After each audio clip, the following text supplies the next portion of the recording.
4 مرتبہ یہ نام اللہ کے رسول صلی اللہ علیہ وسلم کا محمد نام 4 مرتبہ اور رحمت نام 1 مرتبہ آیا ہوا ہے. محمد نام 4 مرتبہ کہاں کہاں آیا ہے؟ ایک تو سورہ محمد میں آیا ہے، اور اسی طریقے سے سورہ فتح میں آیا ہے، سورہ آل عمران میں آیا ہے، اور اسی طریقے سے سورہ احزاب میں آیا ہے.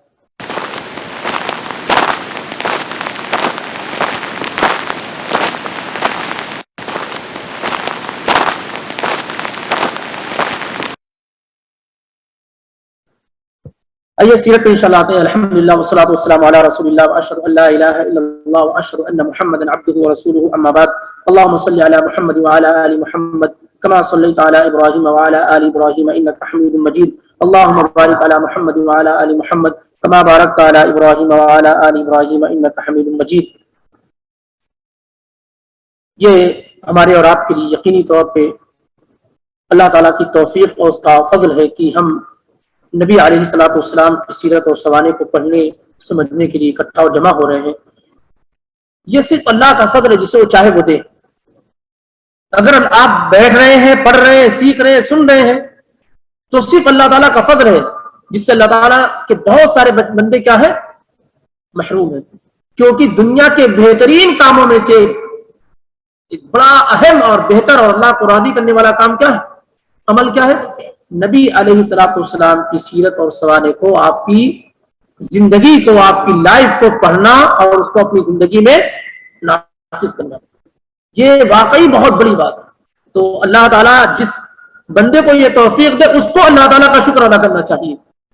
اس کو کیا ہے؟ اللہ تعالیٰ کا شکر ادا کرنا چاہیے کہ اس نے ہمیں کائنات کی سب سے خوبصورت اور بہترین ہستی کے بارے میں پڑھنے سننے کا موقع عطا فرمایا، عنایت کیا ہے. نبی صلی اللہ علیہ وسلم کے متعلق پچھلے ہفتوں میں جو گفتگو ہمارا آپ نے سنی، آپ صلی اللہ علیہ وسلم کی ولادت، اس کے بعد آپ کے ختنے کے متعلق، پھر آپ کی اہم رشتہ داریاں، آپ کے چچا کتنے، آپ کے والد کے متعلق، اسی طریقے سے دادا کے متعلق، پر دادا وغیرہ کے متعلق، آپ کی پھوپھیوں کے متعلق، آپ کے خالاؤں کے متعلق، ماموں کے متعلق، یہ بات کیا ہے؟ تقریباً مکمل ہو چکی تھی. یا اسی طریقے سے آگے ہم بڑھ کر کے پہنچے تھے کہ کن خواتین نے نبی علیہ الصلوۃ والسلام کو دودھ پلایا ہے یا دودھ پلانے کا شرف حاصل کیا. کتنی خواتین ہیں جنہوں نے نبی علیہ الصلوۃ والسلام کو دودھ پلایا؟ کتنی؟ کون کون سی؟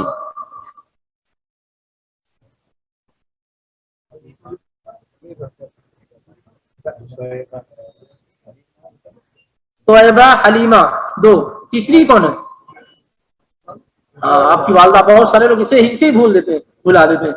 تو سب سے پہلے دودھ جو ہے آپ کی والدہ نے پلایا، صہیبہ نے پلایا جو ابو لہب کی لونڈی تھی، اور تیسری خاتون جنہوں نے آپ کو دودھ پلایا وہ کون ہے؟ حلیمہ بنت ابی ذؤیب، حلیمہ سعدیہ کے نام سے جو مشہور ہے. یہ 3 آپ صلی اللہ علیہ وسلم کی، جو آپ کی رضائی ماں ہو گئی اور ایک آپ کی حقیقی ماں. اور یہ بات بھی گزر چکی تھی کہ ان میں حلیمہ اور سعدیہ ہی اسلام میں داخل ہوئی. صہیبہ کا اسلام، صحیح بات یہ ہے کہ وہ اسلام میں داخل نہیں ہوئی تھی. آئیے دیکھتے ہیں آخری اس سلسلے کی آخری چند آخری کڑی آپ صلی اللہ علیہ وسلم کے بھائی اور بہنوں کے متعلق. کیونکہ آپ کے حقیقی کوئی بھائی اور بہن تو نہیں تھے، لیکن رضائی بھائی بہن کئی ایک آپ کے تھے، جن میں آپ کے چچا حمزہ بن عبد المطلب، یہ آپ صلی اللہ علیہ وسلم کے کیا ہے؟ بھائی ہوتے ہیں، رضائی بھائی ہوتے ہیں. یعنی چچا بھی ہے پلس رضائی بھائی ہیں. اور رضائی بھائی ہونا کیسے ہے؟ اصل بھائی کی طرح ہے، اصل بھائی کی. ہاں، یہ اس کو بہت آسان اور ایزی نہ سمجھا جائے. جب اللہ کے نبی علیہ الصلوۃ والسلام سے علی رضی اللہ تعالی عنہ نے کہا تھا، بخاری کی روایت ہے کہ آپ حمزہ رضی اللہ تعالی عنہ کی بیٹی سے نکاح کیوں نہیں کر لیتے؟ تو سارے لوگ جانتے ہیں کہ بھائی چچا کی بیٹی سے نکاح جائز ہے کہ نہیں جائز ہے. آپ لوگوں میں کتنے لوگوں نے کر رکھا ہوگا؟ جائز ہے کہ نہیں جائز ہے؟ لیکن آپ نے کیا کہا؟ انہا لا تحل، میرے لیے حلال نہیں ہے. کیوں؟ کیونکہ وہ میرے رضائی بھائی کی بیٹی ہے. اگر صرف بھتیجی ہوتی، صرف کیا ہوتی؟ کزن ہوتی تو کوئی مسئلہ نہیں تھا، لیکن وہ اب میری بھتیجی ہو گئی، میرے رضائی بھائی کی بیٹی، اس لیے وہ میرے لیے حلال اور جائز نہیں ہے. تو وہ دودھ کی اتنی قوت اور طاقت ہے کہ حلال رشتے بھی کیا ہو جاتے ہیں؟ حرام ہو جاتے ہیں، اور حرام رشتے بھی کیا ہے؟ حرام رشتے بھی کیا ہو جاتے ہیں؟ حرام رشتے حلال نہیں ہوں گے؟ ہاں، حرام رشتے حلال نہیں ہوں گے؟ نہیں ہوں گے بھائی. کسی عورت نے کسی اجنبی شخص کو، کسی اجنبی بچے کو اگر دودھ پلا دیا ہو اور وہ بڑا ہو گیا ہو تو اس سے پردہ کیا تھا؟ واجب اور ضروری تھا، اور اس کے سامنے آنا حرام تھا. اب اس کے لیے دودھ پلانے کی وجہ سے حلال ہو گیا کہ نہیں؟ اب اس کے ساتھ سفر کرنا حلال ہو گیا، اس کے ساتھ حج عمرہ کرنا حلال ہو گیا، اس کے ساتھ بیٹھنا اٹھنا حلال ہو گیا، اس کے ساتھ رہنا حلال ہو گیا. تھا حرام لیکن دودھ پلانے کی وجہ سے کیا ہے؟ حلال ہو گیا. تو دودھ، لیکن وہ پچھلی بار ذکر کیا کہ مدت رضاعت کے اندر 2 سال کے اندر پلایا گیا ہو، اور اسی طریقے سے 5 مرتبہ پیٹ بھر کے پلایا گیا ہو. اور ایک یہ بھی معاملہ آئے گا آپ کو کہ کبھی کبھار ایسی ضرورت آتی ہے کہ وہ بڑے ہونے کے بعد بھی پلانے کی ضرورت پڑ سکتی ہے، جیسے سالم کے ساتھ ہوا تھا، سالم مولا ابو حذیفہ کے ساتھ. یہ سالم جو ہے ان کے غلام تھے حذیفہ رضی اللہ تعالیٰ عنہ کے. اب بڑے ہو گئے، پہلے چھوٹے تھے کوئی مسئلہ نہیں تھا. اب جب آتے جاتے ان کی بیوی کے پاس گھر میں آنا جانا لگا رہتا تو حذیفہ رضی اللہ تعالیٰ عنہ کو گراں گزرتا کہ اب بڑے ہو گئے آ جا رہے ہیں. تو اللہ کے نبی علیہ الصلوۃ والسلام کے پاس آئی، اور سالم بہت عظیم صحابی ہے. نبی صلی اللہ علیہ وسلم کے پاس آئے اور کہا کہ یہ معاملہ ہے. تو آپ صلی اللہ علیہ وسلم نے فرمایا ارضعیہ، تم اسے دودھ پلا دو، تحرمی علیہ، تم اسے دودھ پلا دو، تم پر کیا ہے؟ حرام ہو جائیں گے، پھر ان سے نکاح نہیں ہو سکے گا، اور اس طریقے سے پردے وغیرہ کے مسائل ختم ہو جائیں گے. لیکن یہ کافی مختلفی مسئلہ ہے اس وجہ سے کہ کیا رضاع کبھی بڑے شخص کو دودھ پلایا جا سکتا ہے، بڑے بچے کو دودھ پلایا جا سکتا ہے جو 2 سال کی مدت کو کراس کر چکا ہو. بہت سارے لوگوں نے اس کا انکار کیا. امام ابن تیمیہ رحمہ اللہ کی رائے اس میں بہت جو ہے متوسط اور میڈیم ہے. وہ یہ ہے کہ اگر کبھی اس طرح کا کوئی حادثہ پیش آ جائے، کبھی اس طرح کا کوئی حادثہ پیش آ جائے جیسے سالم مولا حذیفہ کا تھا، اور کوئی اور راستہ نہ ہو تو ایسا کیا جا سکتا ہے. ایسا کیا ہے؟ کیا جا سکتا ہے. اس کی بہت ساری مثالیں، کبھی بیٹھیں گے تو انشاءاللہ باہر بتا سکتے ہیں. اب آئیے، تو 3 خواتین نے اللہ کے نبی علیہ الصلوۃ والسلام کو دودھ پلایا ہے، اس وجہ سے آپ کے بھائی بہنوں کی ایک تعداد ہو گئی. یہ الگ بات ہے کہ آپ کے اصل کوئی بھائی بہن نہ تھے، لیکن رضاعت کی وجہ سے کئی بھائی بہن آپ کے ہو گئے. ان میں آپ کے سگے چچا حمزہ بن عبد المطلب بھی آپ کے بھائی جو آپ سے 2 سال بڑے تھے. پہلے صہیبہ نے ان کو دودھ پلایا، پھر آپ صلی اللہ علیہ وسلم کو پلایا، پھر آپ کے پھوپھی کے لڑکے ابو سلمہ جن کا نام عبداللہ بن عبد الاسد ان کو پلایا. اور اب ابو سلمہ کی بیٹی سے بھی نبی علیہ الصلوۃ والسلام کے نکاح کی بات کرائی گئی تھی، پچھلے ہفتے بات ہے. تو پھوپھی کی، تو ان کی لڑکی سے نکاح کرنے میں کوئی پرابلم نہیں تھی. آپ کے پھوپھی کے لڑکے ہیں، اور پھوپھی کے لڑکے کی لڑکی سے نکاح جائز اور درست ہے. پھوپھی کے لڑکے کی لڑکی سے نکاح آپ کا جائز اور درست ہے کہ نہیں ہے؟ آپ کی اصل بھتیجی تو نہیں ہے نا، تو جائز اور درست ہے. لیکن آپ صلی اللہ علیہ وسلم نے کیوں نکار دیا؟ کہا کہ وہ میرے بھائی کی بیٹی ہے. ابو سلمہ کو صہیبہ نے بھی دودھ پلایا، مجھ کو بھی پلایا، اس وجہ سے وہ میرے رضائی بھائی ہو گئے، اور وہ میری بھتیجی ہو گئی. بھتیجی سے نکاح درست اور جائز نہیں ہے. میرا تو حمزہ بن عبد المطلب رضی اللہ تعالیٰ عنہ آپ صلی اللہ علیہ وسلم کے سگے چچا بھی ہیں، اور آپ کے رضائی بھائی. یہ 2 سال آپ صلی اللہ علیہ وسلم سے بڑے تھے، حمزہ بن عبد المطلب رضی اللہ تعالیٰ عنہ. اسی طریقے سے آپ کے دوسرے بھائی ابو سلمہ ہے جن کا بھی ذکر ہو رہا ہے. ابو سلمہ کون ہے؟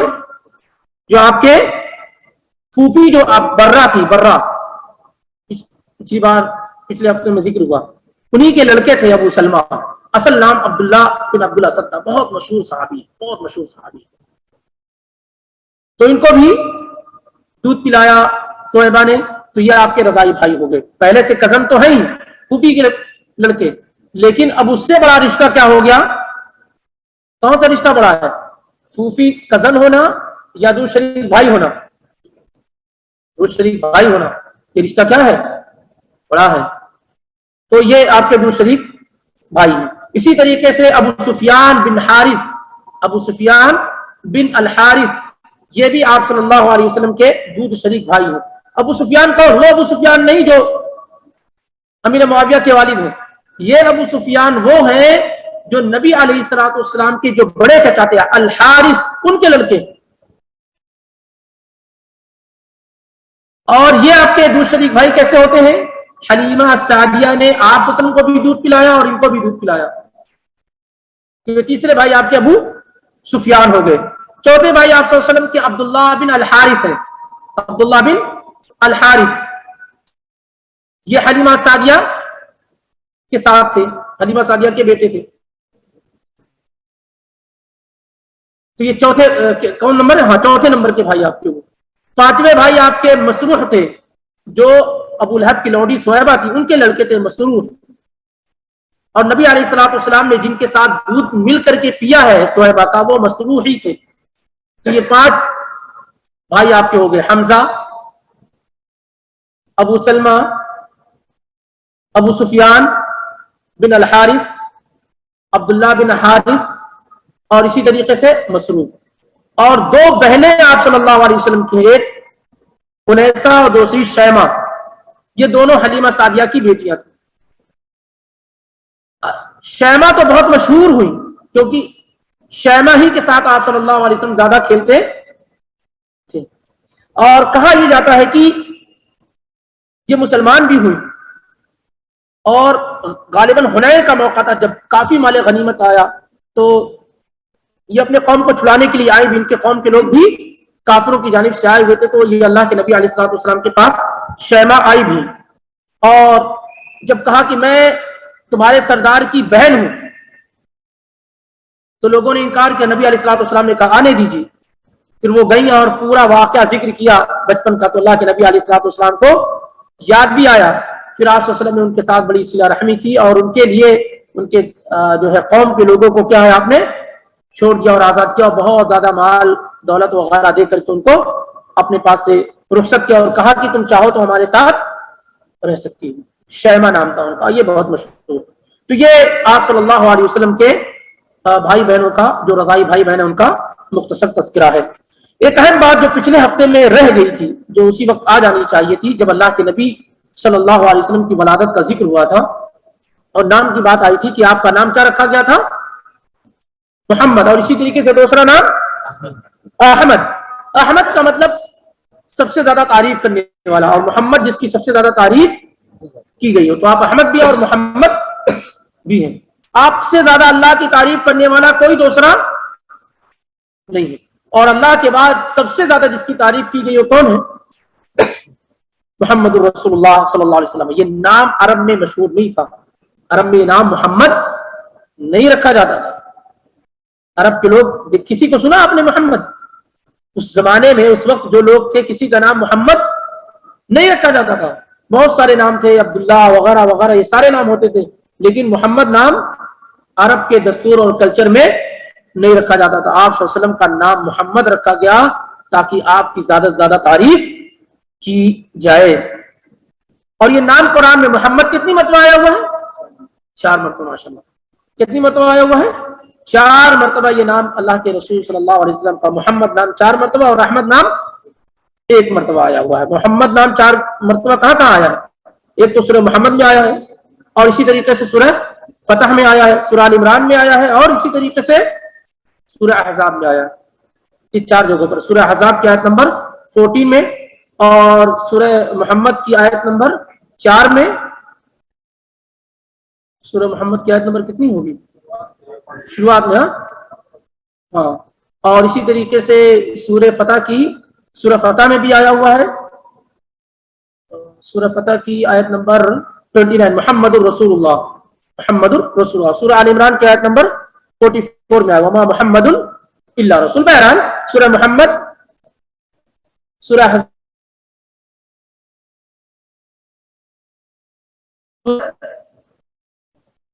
فتح. اور احمد نام ایک جگہ آیا ہوا، سورہ صف کی آیت نمبر 6 کے اندر آیا ہے وَمُبَشِّرًا بِرَسُولٍ يَأْتِي مِن بَعْدِ اسْمُهُ احمد. عیسیٰ علیہ السلام نے کہا کہ میں تمہیں ایک ایسے رسول کی بشارت دے رہا ہوں جو میرے بعد آنے والا، جس کا نام احمد ہوگا. یہ دو نام آپ صلی اللہ علیہ وسلم کے بچپن میں رکھے گئے، لیکن اس کے علاوہ بہت سارے آپ کے نام ہیں. اس کے علاوہ خاص طور سے 5 نام بہت مشہور ہیں جسے آپ صلی اللہ علیہ وسلم نے خود بیان کیا. ان لی اسماء، میرے چند نام ہیں. وہ نام کیا ہے 5؟ انا محمد وانا احمد وانا الماحی الماحی الذی یمحو اللہ بی الکفر. میرا نام ماحی ہے. ماحی کا مطلب مٹانے والا، جس کے ذریعے سے اللہ کفر و شرک کو کیا کرے گا؟ مٹا دے گا. وانا الحاشر وانا الحاشر الذی یحشر الناس علی قدمی. اور میں حاشر ہوں جس کے قدم پر کے نیچے اللہ تعالیٰ تمام لوگوں کو اکٹھا اور جمع کرے گا. ایک معنی یہ کہ جن کے پیچھے اللہ تعالیٰ تمام لوگوں کو جمع کرے گا. یا ایک معنی یہ بیان کیا گیا ہے کہ میں حاشر ہوں، میں قیامت کے دن سب سے پہلے اٹھایا جاؤں گا. بہرحال تو انا محمد وانا احمد وانا الماحی وانا الحاشر. اور 5واں نام کیا ہے؟ ہاں، وانا العاقب. وانا العاقب، عاقب کا مطلب بعد میں آنے والا، جس کے بعد کوئی نہ آئے، کیونکہ آپ آخری پیغمبر، آپ کے بعد کوئی دوسرا آنے والا نہیں. یہ 5 نام بہت ہی اہم ہے: محمد، احمد، ماحی، حاشر اور کیا ہے؟ عاقب. اور مسلم کی روایت میں 2 اور نام کا اضافہ کیا گیا ہے. وہ کیا ہے؟ نبی التوبہ. آپ کا ایک نام کیا ہے؟ نبی التوبہ. صحیح مسلم کی روایت 2355 میں نبی التوبہ اور نبی الرحمت. اور اسی طریقے سے مقفی، یہ مقفی ایک نام کیا آپ کا؟ مقفی. یہ جو نام 8 نام ہو گئے، یہ بہت ہی اہم نام ہے اور بہت ہی مشہور نام ہے آپ صلی اللہ علیہ وسلم کے. اور یہ نام عام طور سے پچھلی امتوں میں یہ نام نہیں رکھے گئے. اس کے علاوہ بہت سارے نام ہیں آپ صلی اللہ علیہ وسلم کے، لیکن طٰہٰ اور یاسین آپ کے نام نہیں. آپ لوگ بہت رکھتے ہیں نام نا، طٰہٰ اور یاسین. انڈیا پاکستان وغیرہ میں تو بہت رکھتے ہیں اپنے بچوں کا نام. یہ بالکل بے بنیاد چیز ہے، نہ عقلاً درست ہے نہ نقلاً درست ہے. نقلاً درست ہونے کا مطلب نہیں کہ یہ ہے کہ کوئی ضعیف روایت بھی نہیں ہے کہ آپ صلی اللہ علیہ وسلم کا نام طٰہٰ اور یاسین ہے. کچھ لوگ کہتے ہیں کہ اللہ تعالیٰ کہتا طٰہٰ ما انزلنا علیک القرآن لتشقیٰ، تو طٰہٰ قرآن میں آیا ہوا اس لیے آپ کا نام طٰہٰ ہو گیا. تو الف لام میم صاد بھی تو آیا ہوا ہے، الف لام را بھی آیا ہوا ہے، ہاں میم عین سین قاف بھی آیا ہوا ہے، صاد آیا، قاف آیا ہوا، سب اللہ کے نام، اللہ کے رسول کے نام ہو گئے. تو کہتے ہیں طٰہٰ اور یاسین آیا ہوا اس لیے اللہ کا نام. طٰہٰ اور یاسین اللہ کے نبی اللہ کا نام کرا، اللہ کے رسول صلی اللہ علیہ وسلم کا نام نہیں. اس سلسلے میں کوئی ضعیف روایت بھی میرے اپنے علم میں نہیں ہے. پھر عقلاً بھی درست نہیں ہے. کیوں؟ کیونکہ طٰہٰ اور یاسین کا کوئی معنی ہی نہیں. کیا مطلب ہے طٰہٰ کا؟ طٰہٰ حروف مقطعات میں سے ہے، یاسین حروف مقطعات میں سے ہے. اور شروع کے دروس میں بات آ چکی ہے کہ جو قرآن کے اندر 29 حروف مقطعات سے جو قرآن کی شروعات ہو رہی ہے، ان کا صحیح معنی کس کو معلوم ہے؟ اللہ کو معلوم. تو اگر آپ کہیں گے نبی الرحمت اور رحمت والے نبی، نبی التوبہ توبہ والے نبی، محمد جس کی تعریف کی گئی، احمد جو تعریف کرنے والا ہو، حاشر جس کے قدموں پہ لوگوں کو جمع کیا جائے، عاقب جس کے بعد کوئی آنے والا نہ ہو. لیکن طٰہٰ اور یاسین کا معنی کیا ہے؟ تو نبی علیہ الصلوۃ والسلام کا کوئی ایسا نام نہیں ہے جس کا کوئی معنی نہ ہو. تو طٰہٰ اور یاسین یہ نام نہیں رکھنے چاہیے، اور نہ یہ اللہ کے رسول صلی اللہ علیہ وسلم کا نام ہے، نہ ہی یہ اللہ کے رسول صلی اللہ علیہ وسلم کا نام ہے. اسی طریقے سے مزمل ہے، مدثر ہے، یہ نام نہیں ہے، نبی علیہ الصلوۃ والسلام کی ایک صفت ہے. یہ آپ کا اللہ تعالیٰ نے کہا یا ایھا المزمل، اے جو چادر اوڑھنے والے، یا ایھا المدثر. تو یہ ایسا نام نہیں ہے، جو یہ ایک صفت ہے اللہ کے نبی علیہ السلام چادر اوڑھے ہوئے کہ آپ کو مزمل اور مدثر کہہ کے پکارا گیا.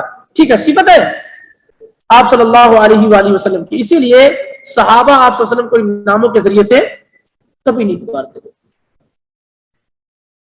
لیکن اس کے علاوہ تقریباً 40 سے زیادہ نام امام سیوطی وغیرہ نے دیگر دوسرے لوگوں نے ذکر کیے ہیں، لیکن خاص نام وہی ہیں جو 5 ہیں. اس کے علاوہ اگر آپ مسلم کی روایت کو ملا لیتے ہیں تو 8 نام ہو جائیں گے، مقفی اور نبی التوبہ اور نبی الرحمہ کو. باقی یہ کہ آپ کی صفت ہے رحمت للعالمین وما ارسلناک الا رحمت للعالمین، یہ ساری کی ساری اب اس کے بعد اللہ کے رسول صلی اللہ علیہ وسلم کے ناموں کا اور آپ صلی اللہ علیہ وسلم کے خاندان والوں کا، رشتہ داروں کا ایک ذکر ہو چکا ہے۔ اس کے بعد جو معاملہ شروع ہوتا ہے، آپ صلی اللہ علیہ وسلم کی ولادت کے بعد چند دنوں آپ اپنی والدہ کے پاس رہے۔ اس کے بعد عرب کا جو دستور، وہاں کا جو کلچر تھا وہ یہ تھا کہ اپنے بچوں کو دودھ پلانے کے لیے کہاں بھیج دیا جاتا تھا؟ شہر سے ہٹ کر کے گاؤں بھیج دیا جاتا تھا، تاکہ وہاں کی آب و ہوا اچھی اور لینگویج پر پکڑ حاصل ہو جائے۔ ان تمام وجوہات کی بنیاد پہ وہ دستور اور کلچر تھا کہ اپنے بچوں کو کہاں؟ شہر سے گاؤں میں بھیج دیا کرتے تھے۔ اس دستور کے حساب سے نبی علیہ الصلوۃ والسلام کو بھی کیا ہے؟ باہر بھیجا گیا۔ اور حلیمہ السعدیہ کی جو روایت ہے، جو پورا واقعہ اور قصہ ہے، اگر آپ اس کو سند کے اعتبار سے دیکھیں گے تو وہ قصہ ثابت نہیں ہے۔ جو چین آف نریٹر کے اعتبار سے اگر دیکھیں گے تو اس میں کافی جھول ہے، لیکن چندی روایت جو اس میں ثابت ہوتی ہے، جیسے آپ فرماتے ہیں وَاسْتُرْضِعْتُ فِي بنی سعد، کہ مجھے بنو سعد وہی قبیلہ ہے، حلیمہ سعدیہ کا قبیلہ، کہ مجھے وہاں دودھ پلایا گیا ہے، مجھے وہاں دودھ پلایا، یا تو یہ اشارہ ملتا ہے، یہ روایت صحیح ہے، اس سے اشارہ ملتا ہے کہ حلیمہ سعدیہ نے آپ کو دودھ پلایا ہے۔ لیکن جو ابن اسحاق کی روایت اور ابن ہشام وغیرہ کی روایت، اور جہاں سے پورے واقعات کو دیگر دوسرے سیرت نگاروں نے ذکر کیا ہے کہ حلیمہ سعدیہ اپنی سہیلیوں کے ساتھ مکہ آئی، اور دستور یہ تھا کہ ہر کوئی بچوں کو تلاشتا، اور وہ روزی روٹی کا ایک ذریعہ بھی ہو جاتا تھا کہ وہ بچوں کو دودھ پلاتی لے جا کر کے، اور اس کی ایک قیمت طے ہوتی تھی۔ تو وہ قافلہ آیا، وہ سرکل آیا، اور ہر عورت جو ہے نبی علیہ الصلوۃ والسلام کے پاس سے گزری، اور یہ جان کر کے کہ آپ یتیم ہیں، کوئی لینے کے لیے تیار نہ ہوئی۔ حلیمہ سعدیہ کو کوئی نہیں ملا، تو انہوں نے کہا خالی جانے سے بہتر یہ ہے کہ محمد الرسول اللہ صلی اللہ علیہ وسلم کو ہی لیتے ہوئے چلے۔ لیکن جو بات ذکر کی گئی اس روایت کے اندر، کئی اعتبار سے خلل پیدا ہوتا ہے اس میں۔ جیسے یہ ہے کہ یہ کہا گیا کہ حلیمہ سعدیہ نے لینے سے انکار اس وجہ سے کیا کہ یہ آپ یتیم ہیں، آپ کے والد نہیں ہیں، پھر آپ کچھ مل نہیں پائے گا معاوضہ، اور بدلہ اچھا نہیں مل پائے گا۔ اصل دیکھا جائے تو یہ درست اور صحیح نہیں معلوم ہوتا، کیونکہ آپ سردار کے پوتے تھے، عبد المطلب کا ایک نام تھا، ایک شہرت تھی ان کی، بڑے آدمی تھے، وہ پیسے والے آدمی تھے، اور پوتا بیٹے جیسا ہوتا ہے۔ اور یہ سارے لوگ جانتے ہیں کہ عبد المطلب اپنی اولادوں سے زیادہ رسول اکرم صلی اللہ علیہ وسلم سے محبت کرتے تھے۔ اس وجہ سے عقلی اعتبار سے بھی کیا ہے خلل اس میں کیا ہے پیدا ہو رہا ہے، کہ اس وجہ سے نبی علیہ الصلوۃ والسلام کو اگنور کیا جا رہا تھا کہ آپ یتیم تھے، قیمت نہیں ملتی، معاوضہ اور بدلہ نہیں ملتا۔ ایک تو آپ صلی اللہ علیہ وسلم اٹریکٹیو تھے، پیدائشی طور پہ جاذب نظر تھے، آپ صلی اللہ علیہ وسلم کو دیکھنا بڑے خوبصورت آپ صلی اللہ علیہ وسلم پیدا کیے گئے تھے، آپ جیسا کوئی پیدا نہیں کیا گیا۔ جابر بن عبداللہ نے آپ کی شان میں رضی اللہ تعالیٰ عنہ نے آپ کی شان میں کہا خلقت مبرئا من کل عیب کأنک قد خلقت کما تشاء، اے اللہ کے پیغمبر آپ تو ایسے پیدا کیے گئے جیسے جس میں کوئی عیب ہی نہ ہو۔ آپ کے کان پہ گفتگو کی جائے، آپ کے چہرے پہ، آپ کے مسکان پہ، آپ کے دانت پہ، کس چیز پہ گفتگو کی جائے، سب میں تو آپ پرفیکٹ۔ آپ تو ایسے پیدا کیے گئے جیسے آپ چاہتے تھے کہ آپ ایسے پیدا ہو، ایسے آپ کو پیدا یا صاحب الجمال و یا سید البشر۔ تو اس اعتبار سے بہت ساری چیزیں خلل پیدا کرتی ہیں۔ المہم یہ کہ واقعات کافی مشہور ہے جو آپ لوگوں نے سیرت کی کتابوں میں پڑھے بھی ہے، کہ وہ آئیں اور چاروں ناچار کہ خالی ہاتھ جانے سے بہتر یہ ہے کہ انہی کو لے کر کے نبی علیہ الصلوۃ والسلام کو لے کر کے جایا جائے۔ چنانچہ وہ لے کر گئی۔ ان کا خود کا بیان یہ ہے کہ جب وہ آ رہی تھی لینے کے لیے تو ان کی اونٹنی بالکل بوڑھی ہو چکی تھی، گدھی ان کی بالکل بوڑھی ہو چکی تھی، چل نہیں رہی تھی، کھانے ہونے کو کچھ نہیں تھا۔ جب اللہ کے رسول صلی اللہ علیہ وسلم کو لے کر کے نکلی اور ایک دن مکہ میں قیام کیا تو اسی رات سے برکتوں کا نزول شروع ہو گیا۔ ان کے ہاں دودھ نہیں بنتے تھے، دودھ کافی مقدار میں ان کی اونٹنی دودھ دینا شروع ہو گیا، اور جب نکلی وہ تو وہ بہت فاسٹ ان کی جو ہے گھوڑی جو ہے گدھی چلنے لگی، اور یہ پورا کا پورا واقعہ، اور پھر وہاں جانے کے بعد بھی بہت سارے برکتوں کے نزول۔ ٹھیک ہے، مان سکتے ہیں کہ روایتی انداز روایت صحیح نہ ہو، لیکن ایسا بالکل پاسبل اور ممکن ہے کہ نبی علیہ الصلوۃ والسلام کی وجہ سے ان کے یہاں برکتوں کا نزول ہوگا یقینی طور پہ. اس میں کوئی جھٹلانے کی بات نہیں، کیونکہ آپ صلی اللہ علیہ وسلم کی ولادت اور آپ صلی اللہ علیہ وسلم کی پیدائشی برکتوں کے ساتھ ہوئی. لیکن اگر آپ عدالت کے اعتبار سے محدثین کی عدالت میں اس میں دیکھیں گے تو روایات میں کیا ہے خلل ہے. اس لیے شیخ البانی رحمہ اللہ فرماتے ہیں کہ یہ قصہ بہت مشہور ہے، لیکن جو طریقہ کار ہے حدیث کو چھانٹ پھٹک کر کے قبول کرنے کا، اس معیار پہ یہ قصہ پورا نہیں اترتا ہے. تمام شہرت کے باوجود بھی یہ پورا نہیں اترتا. المہم یہ اب وہاں پر ایک لمبے وقت تک اللہ کے نبی علیہ الصلوۃ والسلام کا قیام رہا. دودھ پلانے کی مدت ختم ہوگی، اس کے بعد بھی حلیمہ سعدیہ نے ان کو اپنے پاس رکھا، اور ایک مرتبہ شق صدر کا واقعہ، سینہ چاک کرنے کا واقعہ حلیمہ سعدیہ کے ہاں ہی پیش آیا. اور اس ڈر اور خوف کے بعد پھر انہوں نے نبی علیہ الصلوۃ والسلام کو آپ کی والدہ کے پاس ریٹرن کر دیا. انشاءاللہ اس سلسلے میں جو گفتگو ہے وہ آئندہ دنوں میں کی جائیں گی. وقت آپ لوگوں کا ہو چکا ہے، اگر کوئی سوال ہے تو کیا جا سکتا ہے.